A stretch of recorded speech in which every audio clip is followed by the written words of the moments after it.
In our continuous effort to get you more ground feel for what's happening, catch the big leaders, I spoke to Mr. Manish Sisodia, former Deputy Chief Minister of Delhi. He was on the campaign trail and this time he has switched his seat. Is he hiding from his own anti-incumbency or is he trying to save somebody else's anti-incumbency when he has gone from Patparganj to Jangpura? Take a look.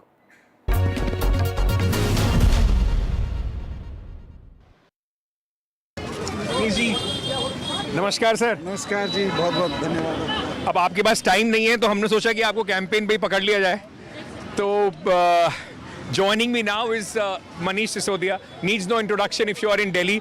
Delhi में अगर आप रहते हैं और बाहर भी रहते हैं तो इनका तारुफ कराने की मुझे आवश्यकता है नहीं। मनीष सिसोदिया जी की उप मुख्यमंत्री रहे हैं दिल्ली में। अभी अगर इनकी कैंपेन के साथ आप चलेंगे तो एक स्लोगन बार बार चलता है दिल्ली में, शिक्षा क्रांति के जनक। तो जो पूरा एजुकेशन मॉडल है वो मनीष सिसोदिया को उसका क्रेडिट दिया जाता है। पर मनीष जी 13, 15, 20 अभी हम नेहरू नगर के इलाके में हैं। बहुत बहुत शुक्रिया sir, thank you so much. तो ये अभी डोर टू डोर कैंपेनिंग में थे।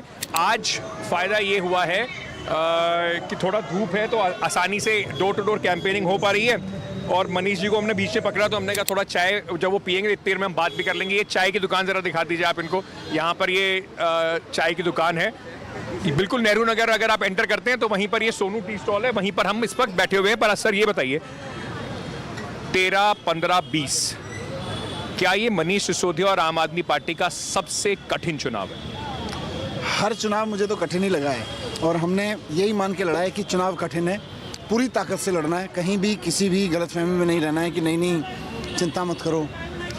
काम किया है पर लोगों के बीच जाना और वोट मांगना और उनसे डिस्कस करना कि हमारा विजन क्या है, उनकी ज़रूरत क्या है, उसका सॉल्यूशन क्या है, उस सब पे चर्चा करना। वो नहीं करेंगे तो कठिन ही है।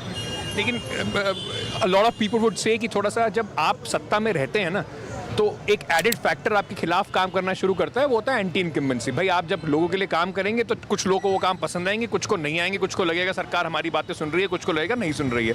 तो इस बार अब मोटा मोटा 10 साल की 11 साल की एंटी इनकम्बेंसी भी आपके खिलाफ काम कर रही है। तो आपको लगता है कि और फिर एमसीडी भी इस बार आपके पास थी तो अब वो नहीं कह सकते कि देखिए एमसीडी बीजेपी की है। नहीं, वो तो हम ये कूड़े के पहाड़ों को छोड़ के बाकी सब पे तो साफ़ सफाई से लेके एमसीडी के सारे काम 2015 से हम नहीं कराए हैं। 10,000 किलोमीटर की सड़कें एमसीडी की हमने बनवाई तब जब एमसीडी हमारे पास नहीं थी। तो हमने कभी ये काम में कोताही नहीं की कि एमसीडी हमारे पास नहीं है तो दिल्ली में सड़कें हम नहीं बनवाएंगे एमसीडी वाली। दिल्ली में पीडब्ल्यूडी की तो 1300 किलोमीटर की सड़क है, लेकिन 10,000 किलोमीटर की तो एमसीडी की सड़कें केजरीवाल सरकार के समय में बनी हैं, जो केजरीवाल जी की सरकार ने बनवाई हैं। एंटी इनकम्बेंसी थोड़ा बहुत रहता है निश्चित रूप से, वो तो 4 दिन बाद से लोगों के उसमें शुरू हो जाता है। भाई मैं परसों आपसे मिला था, आपने वो काम नहीं किया या उस पर वो रेस्पॉन्स नहीं दिया। लेकिन एक फ़ायदा ये है कि 10 साल में जब आप काम करते हो ना, ख़ास तौर से स्कूल, अस्पताल, बिजली, पानी, तीर्थ यात्रा, फ्री बस सर्विस, इतने सारे काम केजरीवाल सरकार के समय पे हुए हैं। एक्सीडेंट विक्टिम्स के लिए मदद, हर योजना का बेनिफिशरी कहीं ना कहीं बैठा है। उसकी कहीं कोई छोटी मोटी शिकायत भी है तो उसको कॉन्फिडेंस केजरीवाल जी पे ही है अपनी शिकायत के प्रति भी कि मेरी शिकायत होगी तो केजरीवाल जी की सरकार ही ठीक करेगी, ये उसको कॉन्फिडेंस है। सच्चाई लेते रहिएगा, चाय ठंडी हो जाएगी। पर मैं आपसे ये पूछना चाहूँगा क्योंकि बहुत सारी चीज़ें आपसे बात करने को हैं। पिछली बार जब आप चुनाव लड़ रहे थे, उप मुख्यमंत्री मनीष सिसोदिया चुनाव लड़ रहे थे। ओहदा बड़ी चीज़ होती है मनीष जी, मतलब एक लोग देखते हैं कि भाई देखिए ये मंत्री जी हैं, इनको वोट देंगे तो हमारा काम जल्दी हो जाएगा, कॉन्स्टिट्यूंसी की तरक्की जल्दी हो जाएगी। इस बार मनीष सिसोदिया उप मुख्यमंत्री नहीं है। मनीष सिसोदिया के जीवन में पिछले 2 साल में ज़बरदस्त उतार चढ़ाव आए हैं, तो उसका फ़ायदा हो रहा है या नुकसान हो रहा है? नहीं, फ़ायदा नुकसान उसका कुछ मुझे दिख नहीं रहा है ऐसा। मैं जहाँ भी जा रहा हूँ तो इस विधानसभा में, जंगपुरा विधानसभा में, मुझे हर कॉलोनी में कोई ना कोई परिवार, कोई ना कोई बच्चे गली से निकल के ऐसे आ जाते हैं जो कहते हैं जी मैं तो स्कूल में था जब आप आते थे मेरे स्कूल में, मैं पढ़ा हुआ हूँ। या अभी मैं कल किसी स्लम्स में घूम रहा था, वहाँ कोई अपनी लड़की को लेके आया, मतलब उसके घर से आगे निकल गया, बोले जी मेरी तो बेटी डीयू में पढ़ रही है सिर्फ इसलिए क्योंकि आपके स्कूल अच्छे हो गए थे। तो यहाँ के जंगपुरा विधानसभा के स्कूलों में मैंने तब काम किया जब मैं यहाँ से विधायक नहीं था, और हज़ारों हज़ार परिवार ऐसे हैं जिनके बच्चों को अच्छी एजुकेशन मिली है। फिर बात मेरी नहीं है, बात बिजली के बिल ज़ीरो आ रहे हैं बहुत घरों में, 24 घंटे बिजली को लोग मानते हैं। लोगों को याद है कि इन्वर्टर का युग ख़त्म हुआ तो केजरीवाल जी की वजह से ख़त्म हुआ। तो ये सारी चीज़ें कहीं ना कहीं क्लब होके एक प्लस पॉइंट दे रही हैं और लोगों को लगता है कि यार इनके साथ जो भी हुआ, जिस तरह की भी पॉलिटिकल कॉन्स्पिरेसीज हुई, लेकिन इनको काम करना आता है और ये लोग काम करने में मज़ा लेते हैं। मैं उस पर आने से पहले आपसे पूछना चाहूँगा, अरविंद केजरीवाल के बाद अगर सबसे चर्चित चेहरा कोई आम आदमी पार्टी का या बड़ा नेता जिनको माना जाता है वो मनीष सिसोदिया हैं। मनीष सिसोदिया को कैसी क्या ज़रूरत पड़ गई कि उन्हें अपनी कॉन्स्टिट्यूएंसी छोड़नी पड़ गई, एक नई कॉन्स्टिट्यूएंसी में आना पड़ गया? यहाँ से भी आपकी पार्टी का कार्यकर्ता ही उठ के विधायक बना था, उसकी कुछ जगह पर मनीष सिसोदिया। तो ये माने कि उनकी प्रवीण की एंटी इनकम्बेंसी बहुत ज़्यादा है या मनीष सिसोदिया की पटपड़गंज में बहुत ज़्यादा है जो अदला बदली करनी पड़ गई? कि सीटें चेंज करना किसी पॉलिटिकल स्ट्रेटजी का हिस्सा रहता है हमेशा। और जैसे मोदी जी भी गुजरात से गए उत्तर प्रदेश में चुनाव लड़ने, तो ऐसा थोड़ी था कि कुछ ऐसा हो गया कि उनको गुजरात छोड़ना पड़ रहा था। उन्होंने एक सोची समझी रणनीति के तहत कोई डिसीजन लिया होगा।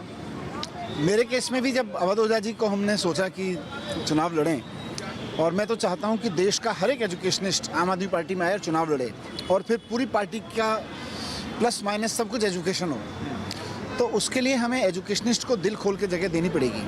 अवध ओझा जी जैसे सीनियर एजुकेशनिस्ट से जब बात की, पॉपुलर एजुकेशनिस्ट हैं वो, तो उन्होंने कहा मैं तो पटपड़गंज विधानसभा में पहले रहा हूँ, आप मुझे अपनी कॉन्स्टिट्यूंसी से लड़ा सकते हैं क्या? उन्होंने मुझसे पूछा था कि अगर आप चुनाव लड़ाओगे तो कौन सी कॉन्स्टिट्यूंसी से लड़ाओगे? तो नॉर्मल बातचीत में मैंने कहा जी आप दिल्ली, नॉर्मल बातचीत में यही हुआ कि आप दिल्ली की किसी भी कॉन्स्टिट्यूंसी से बता दीजिए, वहाँ से चुनाव लड़वा देंगे। वो बोले मैं पटपड़गंज में रहा हूँ, पटपड़गंज से चुनाव लड़ा सकते हो क्या? तो मैंने कहा आ जाइए आप। इससे एक मैसेज मैं ये देना चाहता हूँ देश भर के एजुकेशनिस्ट को कि भाई आम आदमी पार्टी में एजुकेशनिस्ट की इतनी वैल्यू है कि मनीष सिसोदिया डिप्टी सीएम के पद पे बैठा रहा, एक पॉपुलर चेहरा रहा, पटपड़गंज में भी जीतता रहा 3 बार से, वो भी अपनी सीट छोड़ के एजुकेशनिस्ट के लिए खाली करके दे सकता है अगर आप आते हैं तो। एक तो नैरेटिव ये है जो आप कह रहे हैं कि चलिए मैं चाहता था कि मेरी सीट से वो लड़ लें, तो ये मान के चला जाए कि वो मजबूत सीट है, हम किसी को भी चुनाव लड़वाएंगे वो जीत जाएगा। आपने इतना उसमें काम किया। दूसरा नैरेटिव बीजेपी बना रही है, मनीष सिसोदिया डर के भाग गए। पिछली बार उनका वोट मार्जिन बहुत कम हो गया था, 3000 वोट से जीते थे। शाम को 4 बजे तक मुझे याद है कि आपका रिजल्ट तब तक आया नहीं था। तो एक नैरेटिव ये है कि मजबूत सीट है, हम कहीं से भी लड़ें। दूसरा नैरेटिव ये है कि मनीष सिसोदिया डर के भाग गए। देखिए बीजेपी के पास प्रॉब्लम यह है कि उनके पास अपना काम तो है नहीं कुछ बताने के लिए। लोग उनसे पूछते हैं भाई लॉ एंड ऑर्डर पे कुछ किया तुमने?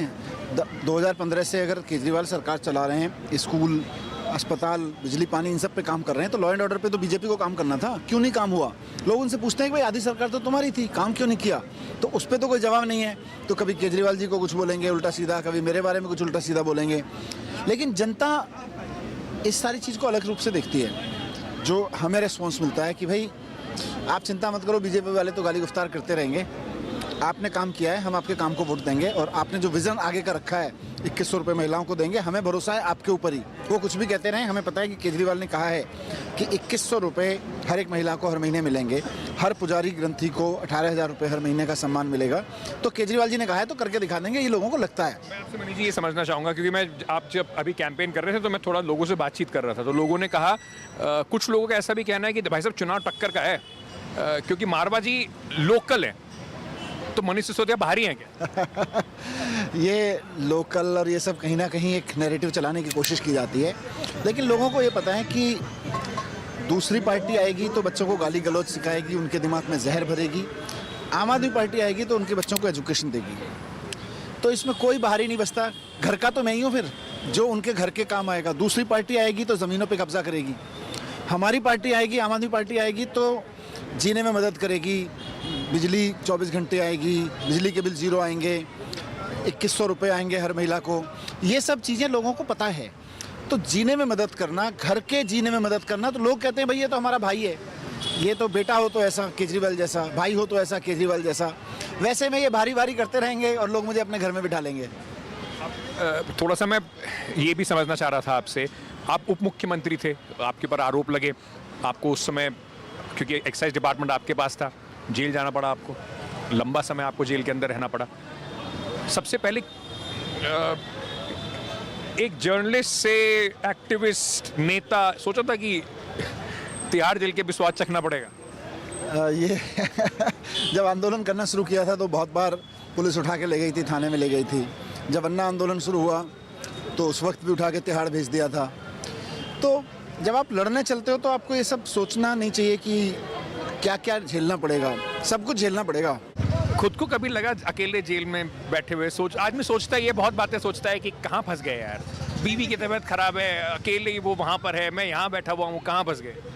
देखो ये सब अगर सोचने लगेंगे तो फिर जितने लोगों ने कुर्बानियाँ दी हैं देश के लिए, हमारी कुर्बानी तो कुछ भी नहीं है। लोग तो फांसी चढ़ गए देश के लिए लड़ते लड़ते। आज हमारी लड़ाई क्या है? मैं कहता हूँ सरकारी स्कूल अच्छे होने चाहिए, तो एक एजुकेशन माफिया है वो खड़ा है देश में। हम कहते हैं सरकारी अस्पताल अच्छे होने चाहिए, दवाइयाँ वहाँ मिलनी चाहिए, दवाइयों का माफिया है, बिजली का माफिया है। तो ये सारे माफिया से लड़ाई है और इनको प्रोटेक्शन देने वाली पॉलिटिकल पार्टी से हमारी लड़ाई है।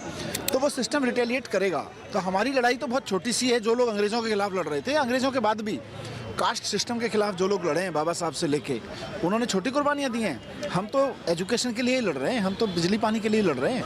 लोग अंग्रेज़ों से लड़े, लोग कास्ट सिस्टम के खिलाफ लड़े, लोग महिलाओं के उत्पीड़न के खिलाफ लड़े। उन्होंने कितनी कुर्बानी दी है? हमारी कुर्बानी तो कुछ भी नहीं है। मनीष सिसोदिया जी अपनी नई कॉन्स्टिट्यूएंसी में कोशिश कर रहे हैं। He is trying to create that familiarity with the people. It's a tough election, no matter how the Aam Aadmi Party and their supporters, in fact, bill it. It's a tough election, and there is a reason why Manish had to leave Patparganj and had to come to the Jangpura constituency. Is this going to be his ticket to Vidhan Sabha one more time? That Delhi will decide and will tell us on February 8th. Ankit Tyagi, NDTV.